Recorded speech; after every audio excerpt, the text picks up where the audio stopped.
For the water, I've got a few things going on. It's also reliant on how it was modeled. So when I modeled it, I understood that I want it to have motion and appear to be flowing down the river and not just be a still.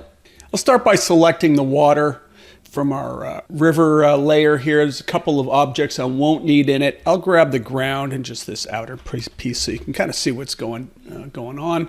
I'm going to hide these two. These were actually needed for the sort of the modeling of the river and pushing the ground piece in.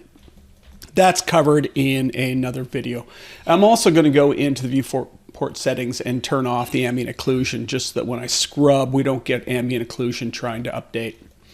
So here's the water then, and it looks like it's flowing. You'll also notice it's quite slow, and it's quite slow because there is a Boolean that is handling animated geometry at the top. Now that Boolean is just trimming off the ends here to make sure it all fits in there so I don't have to trim it off manually.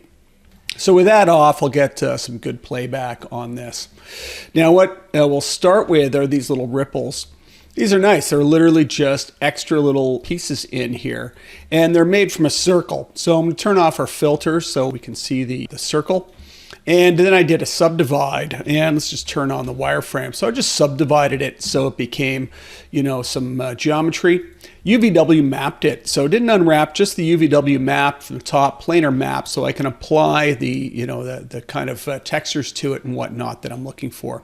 Conform modifier, stick it down to the top of the river, and then a ripple modifier on it. So this is now rippling it and getting it to ripple. The phase has been animated, and the phase has been animated, just with an out of range curve type solution again we could do. Or we could do other solutions. So when I go down and take a look at the ripple modifier and find that, you can find that there is a float script on here. So we could key it with 2 keys and have an out of range curve like we're doing other parts of this. Or in this case, I'm just taking F, which represents the frame. So it's a constant for frame. So I'm saying negative F because I needed it to go out, not in. And then just giving it a multiplier to slow it down. Now that multiplier could also be keyed into some sort of other spinner somewhere to be able to speed it up and slow it down. So you could even have an easier adjustment with it. You'll notice the 2 amplitudes. The controllers are instance between them, so I just right-clicked and pasted instance on the controllers just so when I change one, it changes both. There's a volume select that is just a cylindrical volume select, and it's selecting just the center and then a soft select going out so that I can put a push modifier on it to be able to push it up above the top. But that just means now I have this animated ripple happening there, and it's staying on top of the water, and it's automatically sticking with it because the water underneath is animated. So, we've got sort of things cascading and affecting each other. I'll just get rid of the ripples. We'll take a look at the water. So the water is just a plane. So when I go down to the bottom and I have a look at it, it's just a plane with lots of segments in it. So this is, again, something that I've done on purpose when modeling it and keeping the stack intact. That's something I, always tell people to do is, be mindful of the modifier stack. Don't just collapse things down to polys. This reason, because it's just a straight plane, I was able to place a wave modifier on it, and then that is animated. So it's animated moving along.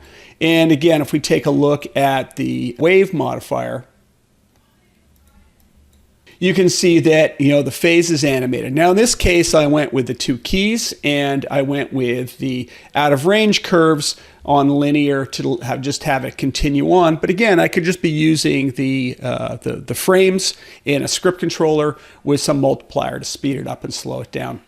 So that just continues along the length of it. And then I needed some taper. That was part of the modeling, just to taper it. It could have been below it, I guess. Then noise. And the noise is in there just to break it up. And again, what I'm animating in here is the phase of the noise. So I've turned on the phase, and I have the noise phase, being animated.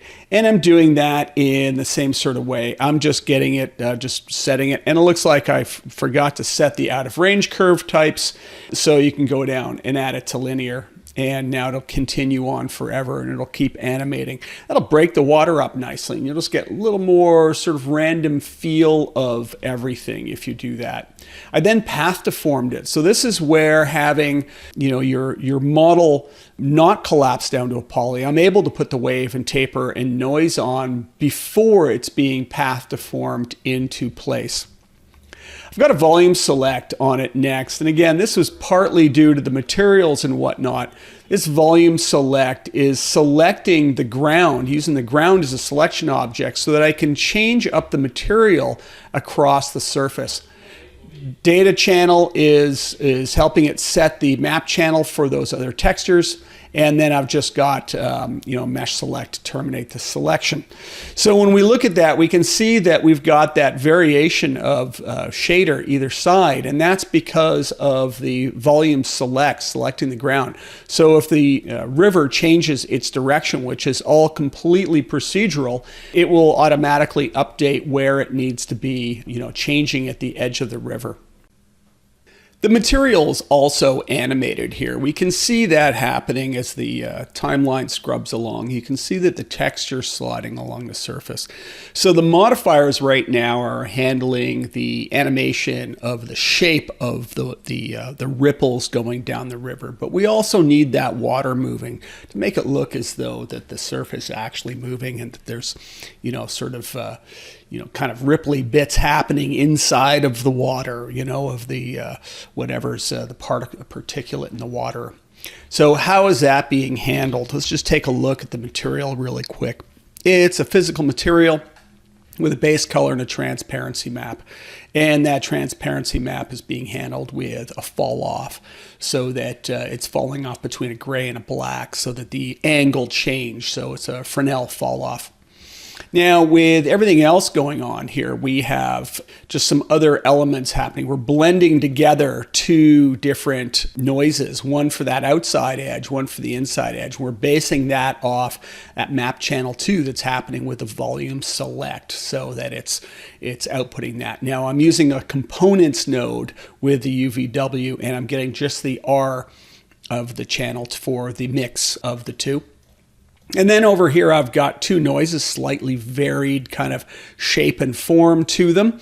And they're just using the OSL noise. But what we want to be doing is animating the phase and the UV. So I want those phases happening, moving down. You can see these offset values are animated. Well, you can actually see that in here. If I just select both, because I know they both have animation on, I'm just going to right click on them and say show all additional params. That'll show the parameters. These are the controllers themselves that you'll find down in the curve editor over in the motion panel. I'm going to press the plus signs, and that'll open them up so you can actually see what parameters are animating. In the UV transform, it's the offset. So we're offsetting the transform of it. And so that's being animated. So we can go back down and we can take a look at that animation on here. Now in the filters, one of the things we can also do is turn on animated tracks. Got our controller types on, and I'll go ahead and filter that out. Here's the map, and so here's just the animated ones, so we didn't have to go looking for them, looking deep into them to find them. You could also right click here and you could expand animated, and it would automatically expand just the animated ones on the selected objects. So now we've got this offset track, so I'll just hide here. So you can see what I'm using is just the ID of two keys and the out of range curves, in here, and using the out of range curves on a linear on them just to keep them moving. So I've got the offset going, and then the phase of the map is changing. So I'm changing the noise phase slightly so that it is kind of changing up the way it looks as it goes. Same thing with the other one, and I've just instanced these controllers down to the other map so that we have both of them doing the same thing. So you can see that what's happening here is they're going in and driving it for both of them, just with slightly different colors going on. And that's getting us that look and feel of motion in the water. And, it looks really quite convincing when you see it playing back and everything's working. Just it starts feeling like water without having any water sims. Now you could do water sims, but that is a lot more time consuming. If you suddenly need to make a change to something, it would have to be resimmed from the ground up. Now, if you're trying to get complete realism, that could work, but this looks quite nice for this look and feel. And this same kind of process could be done in a game engine to get your water moving in a game engine, and it can look very nice this way.